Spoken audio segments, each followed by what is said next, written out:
un CPU como tal. Estamos hablando de la arquitectura von Neumann, ¿sí? Que se encuentra acá, y la arquitectura Harvard, que se encuentra en ese otro lado. Ya la arquitectura von Neumann comparte una misma memoria, ¿sí? Donde tiene un solo bus de control, un solo bus de direcciones y un solo bus de datos e instrucciones.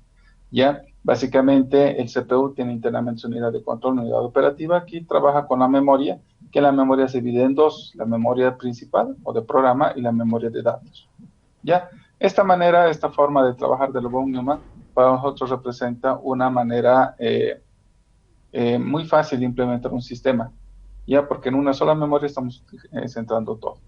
Y por este otro lado tenemos lo que es un microprocesador con arquitectura tipo Harvard, ya, donde tenemos una memoria de datos específica con sus buses de direcciones, datos y control, y una memoria de instrucciones, ya, específica para lo que es el programa, donde tiene específicamente un bus de control, direcciones e instrucciones, ya. Básicamente tenemos estas dos arquitecturas. Los computadores andan en este sector, ¿no? Son de arquitectura tipo Harvard. Los computadores tienen una arquitectura von Neumann mucho más desarrollada, ¿no? No está tan simple. A ver, vamos a explicar qué es la arquitectura von Neumann. La arquitectura von Neumann, como les había indicado, usa una sola memoria, tiene los mismos buses ya de control de direcciones y datos que comparten ya la memoria de programa y la memoria de datos.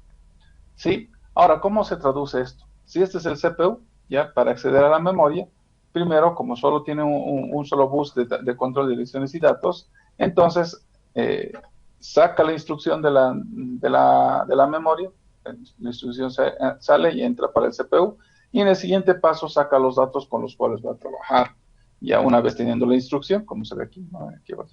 Entonces, recién saca los datos para poder trabajar. En ese sentido, esta arquitectura que hace es realiza la operación en dos tareas, ¿no? Primero saca la instrucción y luego saca los datos. Ya es funcional todo lo que tú quieras, pero necesita dos pasos para ejecutar esa tarea. La arquitectura von Neumann es un único bus de datos para instrucciones y datos, ¿sí? Las instrucciones del programa y los datos se guardan conjuntamente en la misma memoria, como ya les había indicado. Cuando el CPU se dirige a la memoria principal, primero accede a la instrucción y después los datos necesarios para ejecutarla. Esto retarda el funcionamiento, es una máquina secuencial, ¿no? Como tenemos acá. Ay, miércoles, perdón un ratito. Me pasé. ¿Quién es ahí? Ah, Roberto.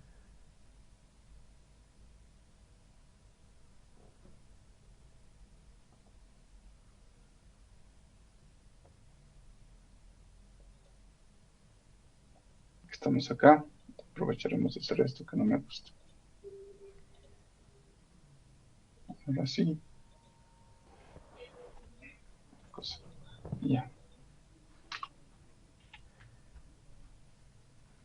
No sé por qué se pone así. Feo.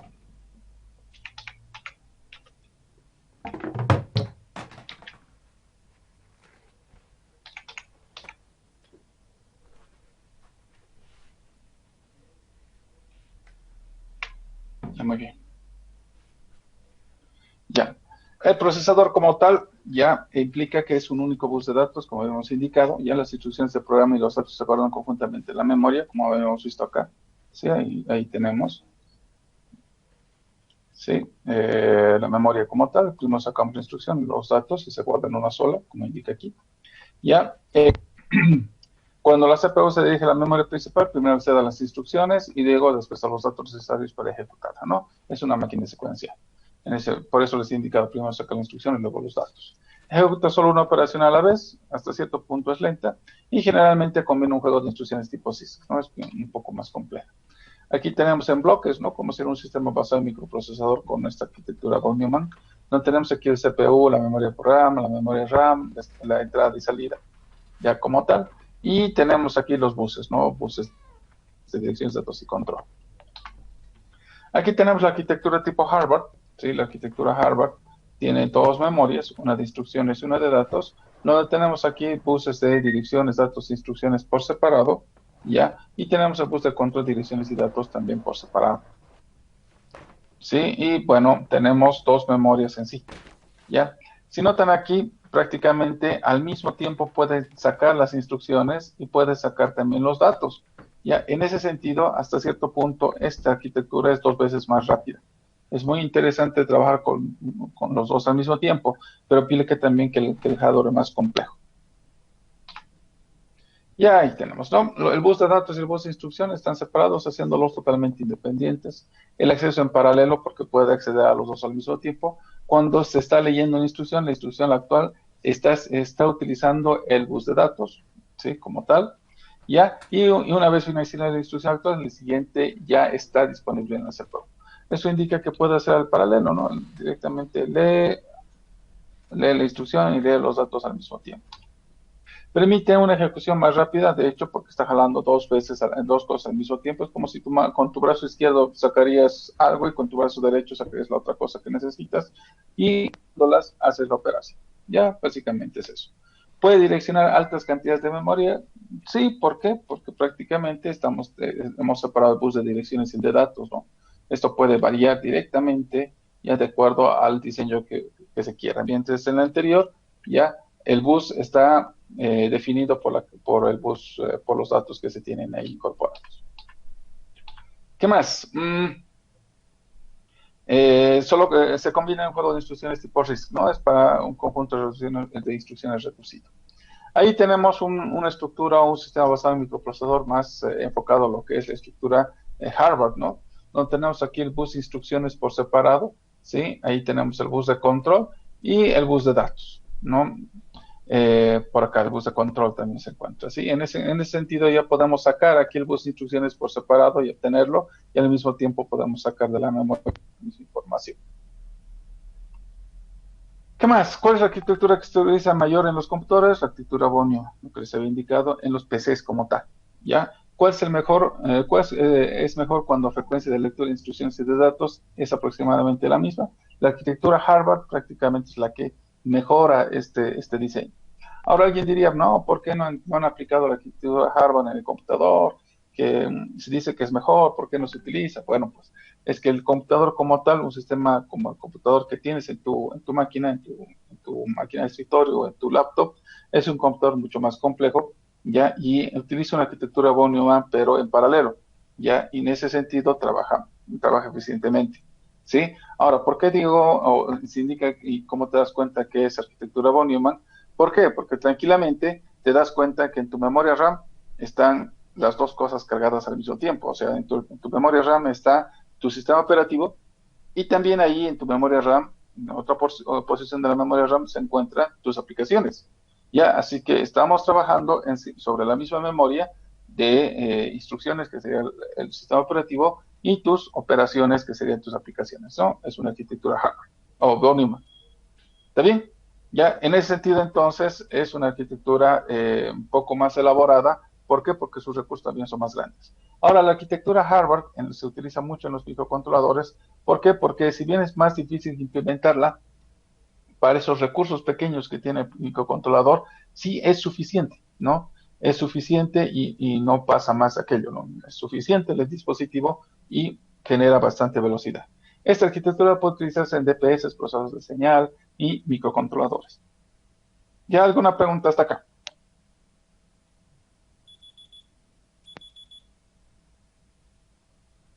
¿Preguntas? ¿Algún comentario? ¿Se encuentran presentes, chicos? No, se me han dormido. Bueno, aquí tengo una arquitectura de microcontrolador. Ya si notan acá la memoria de programa, si es 1024, un bus de direcciones de 14 bits. Sí, por ende puede tener direcciones bastante ya. Y las instrucciones también son de 13 bits, ¿no? Así que si no se notan, su bus es bastante ancho. Por otro lado, tenemos la memoria de datos y tenemos de 5 a 7 bits de dirección y un bus de datos de 8, ¿sí? En ese sentido, entonces, el bus de datos va a ser de 8 bits y el bus de direcciones de datos va a ser de 5 a 7, dependiendo del modelo, ¿ya? Y esto solo para la memoria de datos, mientras para la memoria de programa tenemos un bus de instrucciones de 13, ¿ya? Y un ancho del bus de instrucciones de 14 bits, ¿ya? O sea que es bastante elaborado este asunto, ¿ya? Veamos las memorias. ¿Ya? ¿Por qué las memorias son importantes? Porque prácticamente vamos a trabajar sobre memoria y el procesador para todos ya es un dispositivo que accede a memoria. ¿Sí? Prácticamente accede, lee y escribe en memoria. Eso es lo que hace el procesador. No hace nada más. ¿Sí? En ese sentido, el procesador que tienes tú realiza esa operación. ¿Sí? Solo realiza escritura y lectura de posiciones de memoria. ¿Ya? O sea que las memorias como tal se utiliza para datos e instrucciones, son almacenados en memoria, de hecho, ¿sí? Habíamos hablado de que la unidad, la celda de memoria es esta, básicamente, es la unidad básica de memoria que sería un bit, ¿ya? La posición de memoria representa el conjunto de celdas de una palabra. Prácticamente, esta sería una celda de memoria, ¿sí? O, perdón, una posición de memoria. Si en este caso estamos hablando de una memoria de 8 bits, entonces, tu posición de memoria va a ser esta, donde estamos con 8 bits ahí incorporados, ¿sí? 8 bits, 1, 2, 3, 4, 5, 6, 7, 8. Ya estos 8 bits son aquellos que nos van a permitir ya tener la información necesaria para tener una posición de memoria completa. Ya, ahora, ¿qué pasaría si mi memoria fuera de 16 bits? Bueno, pues entonces usaríamos 16 celdas de memoria. Ya, si mi memoria es 32 bits, entonces usaríamos 32 celdas de memoria. Sí, y así sucesivamente. Ahora aquí vamos a trabajar con 8, puesto que 8 es nuestra base, ¿no? Es más fácil manejarlo. ¿Ya? Y el dispositivo que vamos a utilizar para el trabajo, para lo que vamos a hacer, prácticamente es 8 bits. ¿Ya? Cada posición de memoria está asignada a una dirección. De hecho, no. Aquí estamos en posición 0, posición 1, 2, 3, 4, hasta la posición n, que todo esto representaría ya el tamaño de memoria. Tamaño. ¿Sí? Si nuestra memoria es de 1K, entonces son 1024. Si nuestra memoria es de 8K, entonces son 8K, pues, ¿no? Ya, o si son, a ver, eh, 32K, ya, bueno, pues o 64K, son 65.565 posiciones, ya contando desde el cero, siempre contando desde el cero. ¿Qué más? ¿Preguntas hasta acá, jóvenes?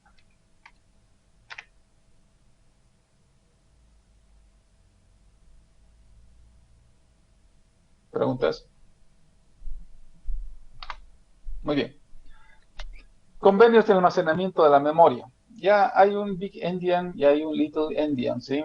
Básicamente estos dos convenios son como muy parecido al convenio que hemos hecho o que les había indicado, ¿no? Donde el bit menos significativo se lo ubica a la derecha, el más significativo a la izquierda, ¿recuerdan eso? Ya, en ese sentido entonces, los convenios de almacenamiento de memoria también son de esa forma. Sí, si tú ves en tu compilador que dice Little Endian,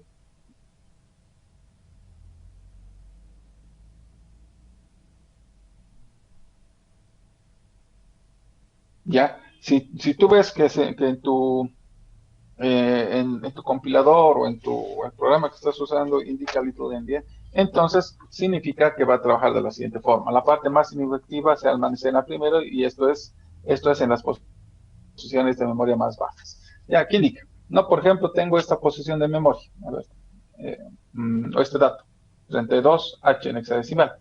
Ya, este dato como tal lo voy a en memoria. ¿Sí? Y si estamos trabajando, ya si esta es mi memoria como tal, esta es mi memoria, no está. Esta es mi memoria, ¿sí? Donde tenemos las posiciones de memoria 1000, 1001 y 1002. Entonces, lo que hace para grabar este dato en la memoria, lo que hace es, si es Big Endian, ¿sí? El byte superior, que sería este, el alto, high, lo vamos a poner, ¿sí? Y este otro es el low, separado en dos. Ya en hexadecimal, obvio, ¿no? Ya. Aquí el H lo va a grabar en las direcciones bajas y el L lo va a grabar en las direcciones altas. Ya, el Little Endian lo hace al revés. El L lo graba en las direcciones bajas y el H lo graba en las direcciones altas.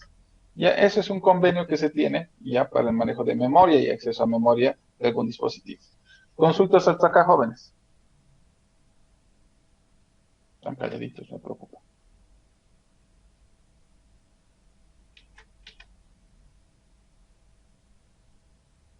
A ver, ¿dónde están? Sí, es hora. Los dejamos entrar. ¿Dónde estamos? Eh, David Paolo. ¿Preguntas? No, no tengo preguntas, ingeniero. Me ha quedado claro. Entonces, yo te puedo preguntar. No, no tengo preguntas. Entonces, yo te puedo preguntar, te digo. Eh, ya, sí. Ya, perfecto. Indícame cuál es el elemento básico de una memoria.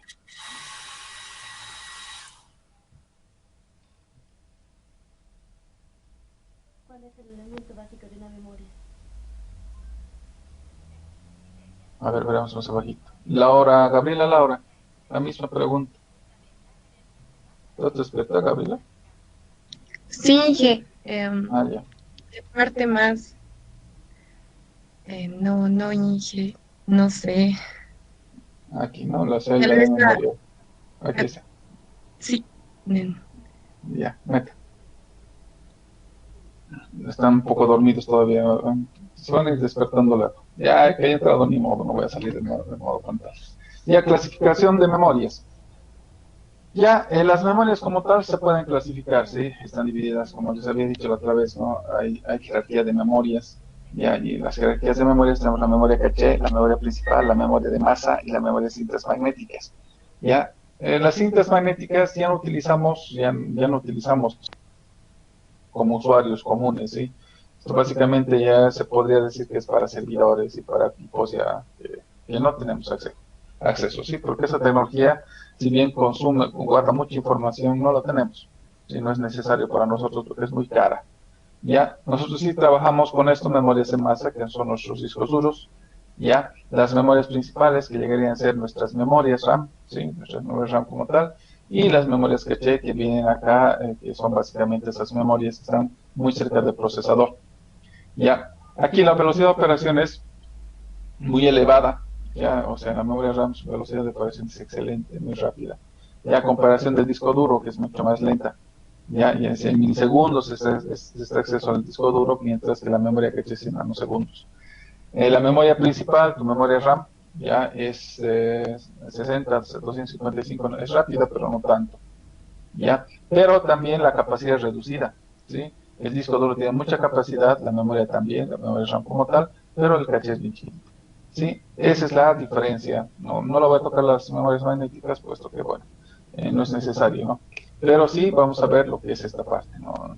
Hay que tomar en cuenta que la memoria caché sí es mucho más rápida, y así se puede ver para muchas aplicaciones que se quiera, ¿ya? Y de hecho, ¿no? Si tú quieres que tu programa que funcione mejor, tienes que conocer cómo acceder a la memoria caché para que el sistema operativo lo cargue, ¿no? Y lo trabaje. Si no conoces el hardware, no vas a poder programarlo bien. A eso voy. Y el acceder a estos tipos de memoria también tiene sus métodos. Sí, especialmente en el computador. No, igual, ¿no? Ayer me preguntaban de la programación por hilos, que no sé qué. Ya, perfecto, la programación por hilos también implica que necesitas conocer el hardware, ¿no? No es agarrar, ya, quiero programar por hilos, ya, ¿no? No, primero tienes que conocer el concepto de programación por hilos, ya que básicamente es distribuir los procesos entre varios procesadores, ya, y también tienes que ver qué herramientas te permiten esa situación, ¿no? No es cuestión de decir, voy a programar por hilos, ¿con qué? Con mi .NET, ya, perfecto. Pero es un método de programación bastante especial, ¿sí? Ya, y para entender el concepto se tiene que hacer operaciones de la misma forma. Ya, pero esto no podemos verlo acá porque, bueno, es más que todo un tipo de programación que se aplica en Linux, ya con el GCC, ahí pueden encontrar esa información. Sí, es interesante la programación por hilos, pero también hay que saberlo utilizar, ¿no? Como cualquier herramienta hay que saberlo utilizar, ¿no? No es decir, estoy usando programación por hilos y ya, no tiene ciertas reglas que hay que cumplir ya para obtener el mayor provecho, ¿no? Igual que el paradigma de programación de programación estructurada, que ustedes ya deben conocer muy bien, o la programación orientada a objetos, que también la deben conocer muy bien. Por repetir, han llevado 3 semestres completitos de programación. Así que muchas de esas cosas ya las conocen. ¿Ya? Y yo como docente, donde vamos a diseñar una herramienta a la cual tienen que aplicar todos sus conocimientos de programación, yo directamente les voy a solicitar. ¿Ya? Así que les adelanto, ¿no? Repasen sus conceptos de programación. ¿Ya? ¿Por qué? Porque van a usar, ¿no? Y yo les voy a pedir, no les voy a enseñar a programar. No, eso no lo puedo hacer porque ya han llevado 3 semestres. Así que ustedes se supone que ya dominan la parte de programación, ya dominan la parte de aplicación de programas matemáticos, obtención de datos, ¿no? Ya conocen todo eso, ¿sí? Así que, bueno, pues, a echarle. Ya, perfecto. Los tipos de memoria, la RAM y la ROM, sí, tenemos dos tipos. La RAM es Random Access Memory y la ROM Read Only Memory, que para nosotros representa dos tipos de memorias principales, ¿sí? La RAM es volátil, la ROM no. ¿Sí? Dentro de la ROM, ya que básicamente es una memoria que no puede borrarse, ¿sí? Es una memoria que prácticamente venía desde fábrica, ¿no? Con los datos, ya, los fabricaban con los datos, y era una memoria muy cara. ¿Sí? Y la EPROM es una mejora, esta memoria ROM, ya, Reusable Program Read Only Memory, prácticamente representaba una memoria que tú podías grabar eléctricamente, pero para borrar necesitabas tener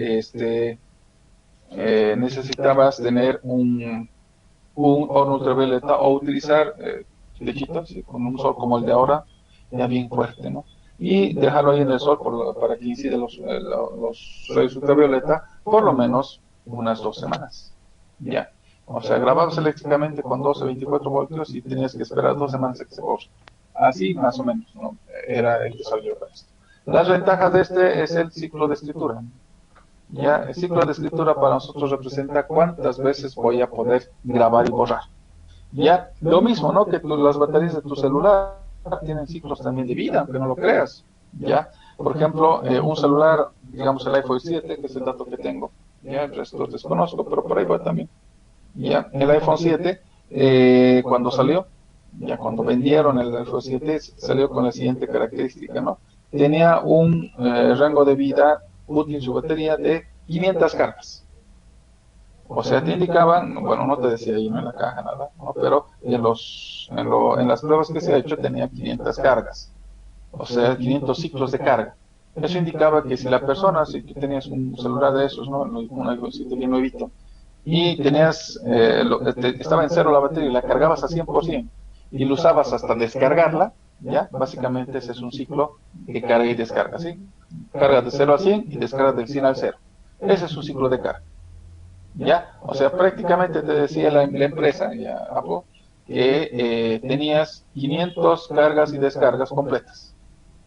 Ah, y eso más o menos, si lo traduces en tiempo, más o menos tienes un año y 120 días, no, 135 días, más o menos. Sí, un año y 135 días para divertirte con tu iPhone 7. Ya, pero si haces ese proceso de carga y descarga, ¿no? Ahora sí, si tú tienes cuidado y lo cargas completamente, lo descargas al 50% y del 50% vuelves a cargar y así estás en ese ciclo, muy bien, también tu tiempo de batería va a ser más alto, ¿no? Si estás usando el 50% vas a tener 1000 días, ¿ya? O sea, tu batería va a durar más, así prácticamente, eso es lo que te dice. ¿Ya? Y está bien calculadito el tiempo. ¿Por qué? Porque si tú ubicas, cada cierto año y medio, casi 2, ya la empresa Apple saca un nuevo modelo, ¿ya? O sea, está calculadito, ¿no? Si tú has usado y le has dado duro a tu iPhone, entonces de aquí un año y medio o 2 vas a tener que gastar otro por otro iPhone, ¿sí? Y lo haces bien porque primero te han enganchado con la tecnología y segundo, ya tu celular ya está fallando y tú quieres tener algo nuevo, ¿no? Por eso han debido ver ahí en los reportajes que cuando sale un iPhone hay cola, todo, ¿no? Así 2 semanas de cola, ¿no?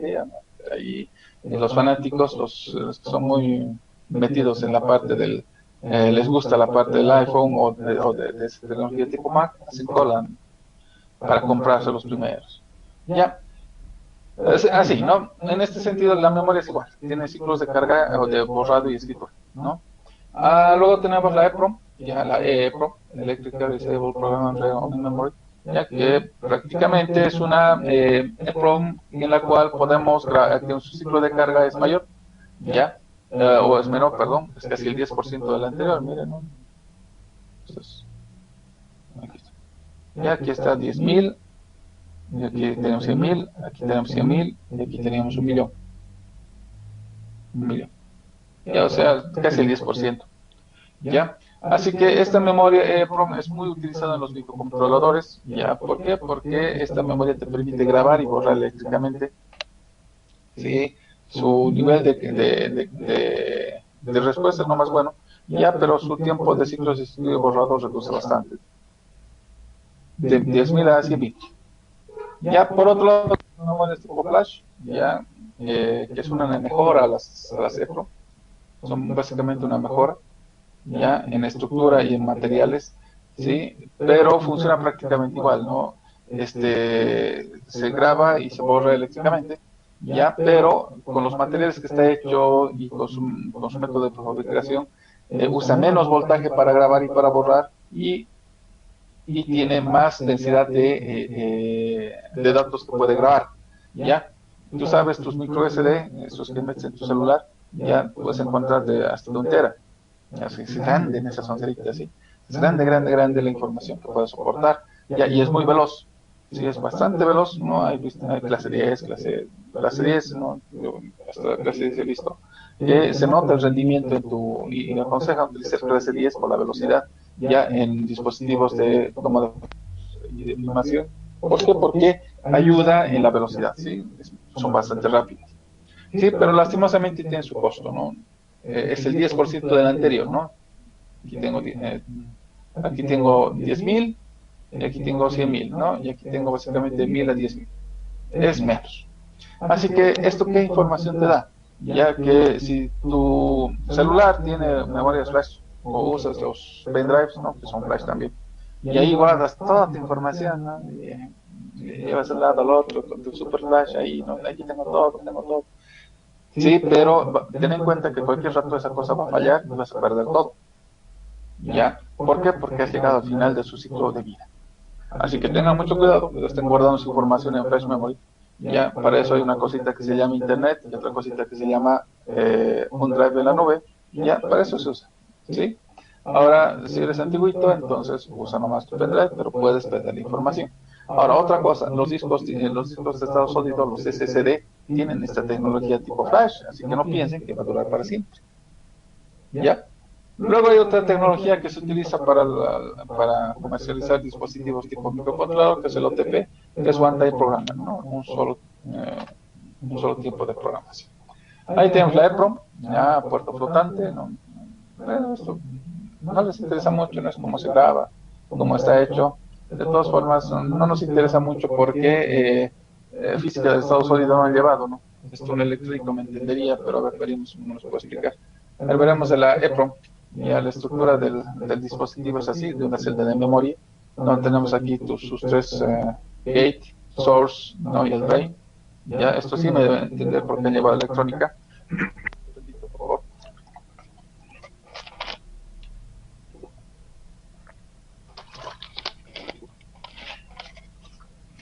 Ya donde tenemos ahí los componentes B y N. Sí, para grabarla, básicamente, ya se coloca en el source a tierra, ya en el voltaje de G colocamos el BPP, que es voltaje de programación, y en el drenador colocamos un voltaje menor al BPP.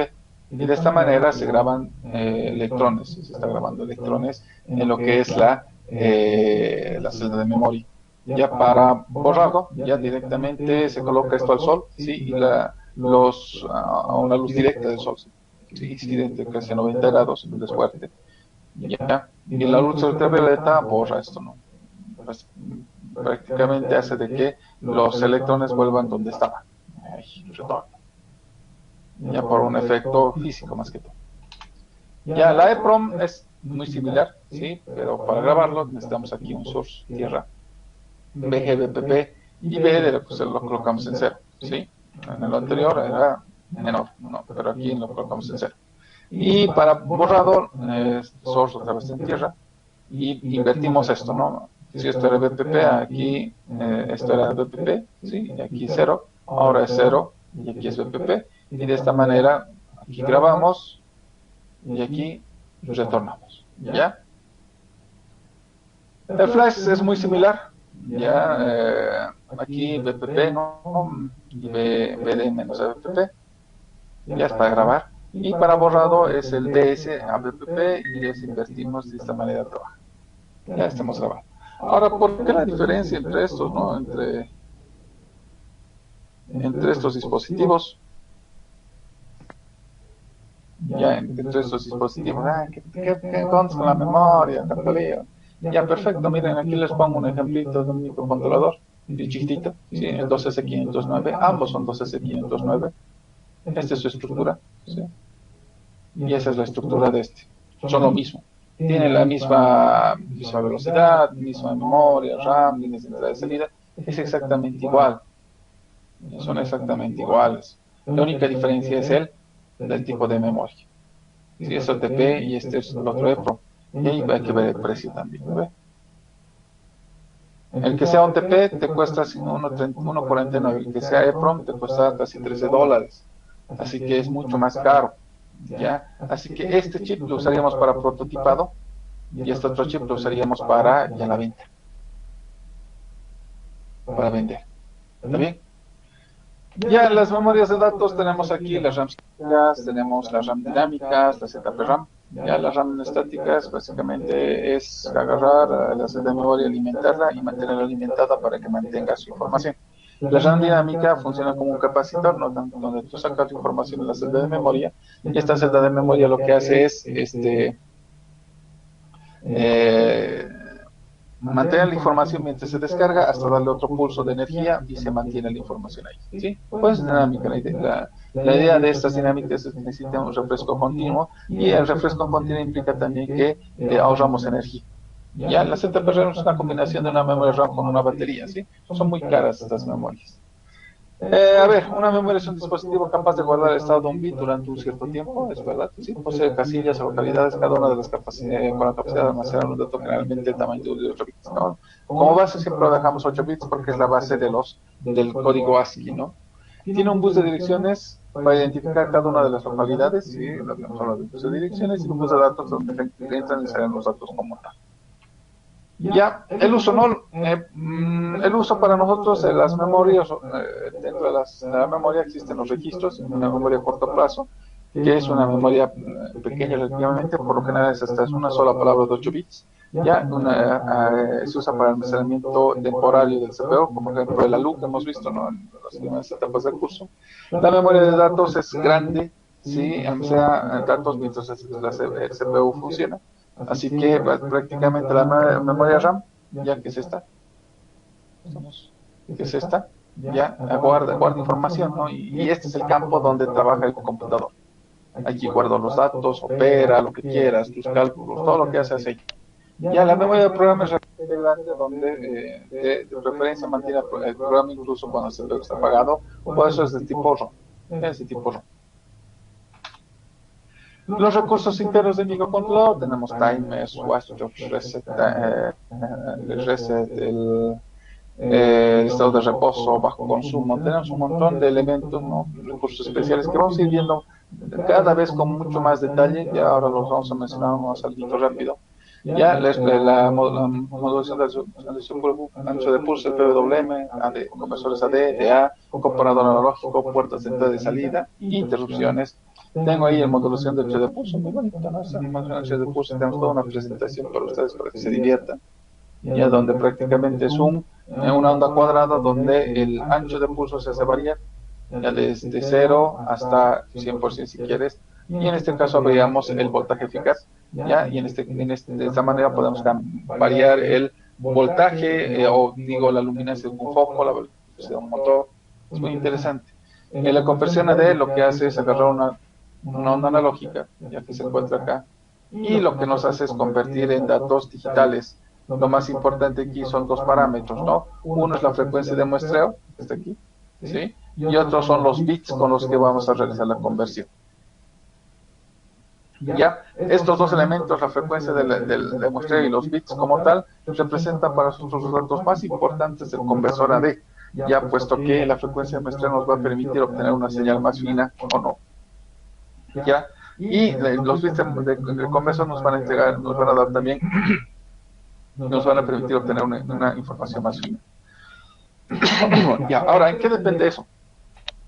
Ya yo puedo decir, ya yo voy a tomar todos los datos sabidos que va a haber, no hay problema. Recuerda que mi memoria de mi microcontrolador con computadores tiene un límite, así que tienes que jugarte con la frecuencia de muestreo para tener y no saturar o llenar la memoria solo con esos datos. Y los bits del conversor también, ¿no?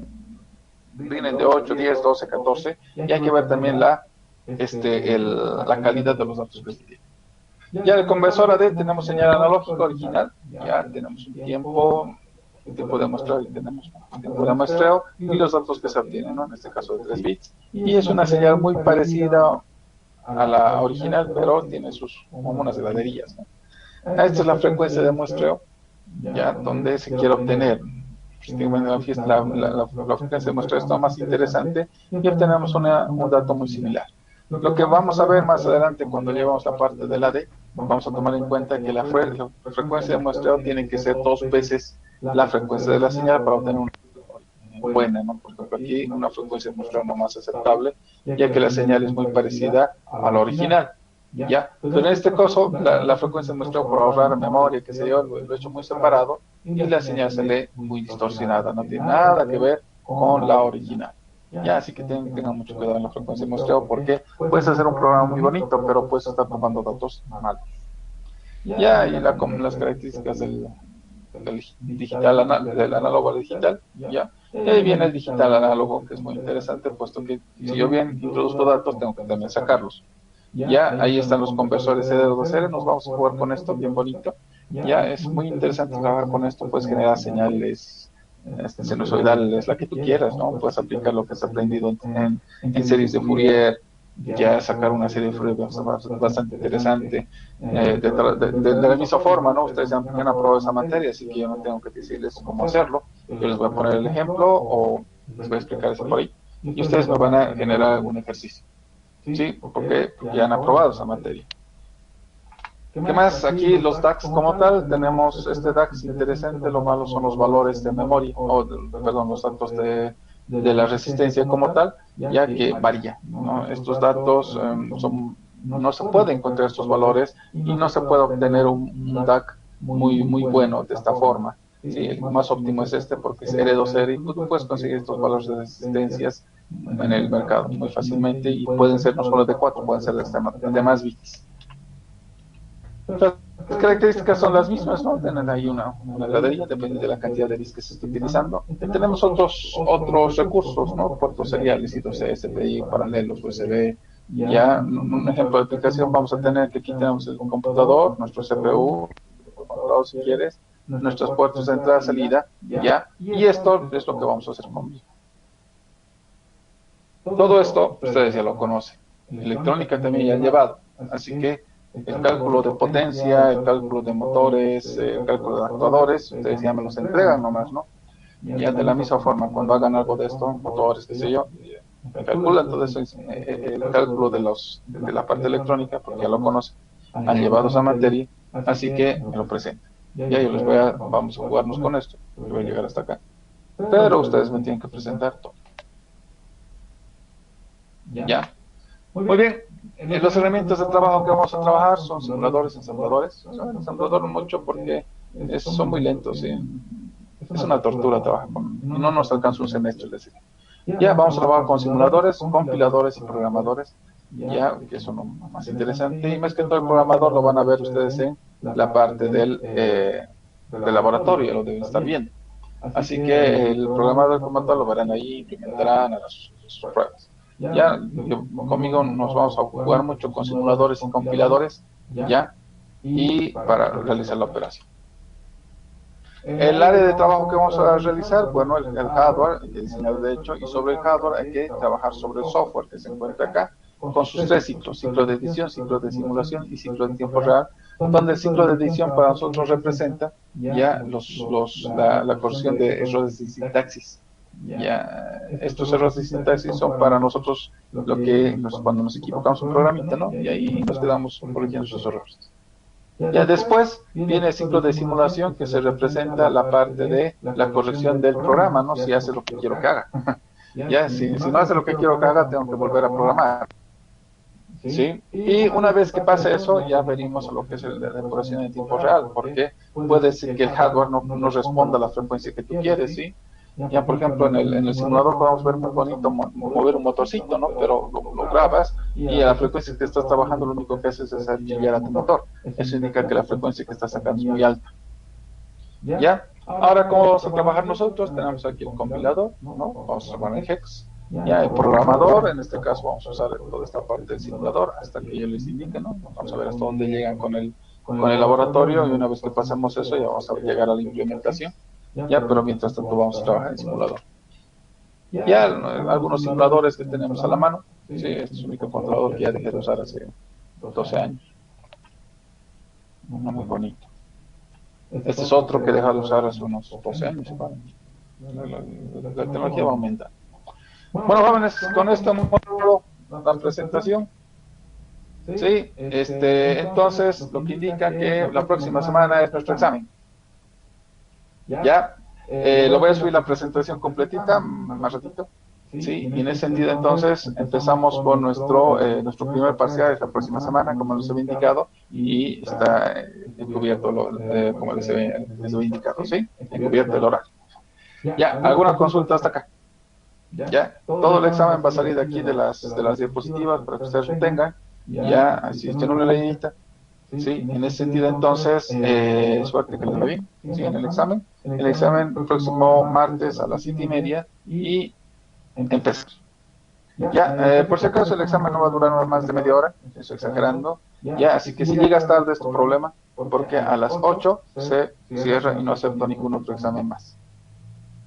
¿Está entendido? Ya, algunos entran a clases 8 menos 10, perfecto, puedes entrar si quieres a las 8 menos 1, no hay problema, y si en un minuto puedes responder todo, perfecto, felicidades. Pero el resto a las 7:30, por favor, a esa hora empezamos. ¿Ya? ¿Alguna consulta? ¿Duda? ¿Inquietud? ¿El examen nos va a mandar por Classroom, ingeniero? Yo creo que sí, puede ser un formulario también, eso recién lo voy a hacer, sí, el Classroom lo voy a analizar, ya, pero igual va a ser tipo formulario, algo así donde podamos trabajar, ¿ya? Sí, yo creo que en Classroom puede ser, lo voy a preparar estos días. Ya quiero ver también si el Classroom me permite la calificación automática, ¿no? Si lo permite, bien, y si no, voy a buscar otra herramienta que permite esa calificación automática. ¿Ya?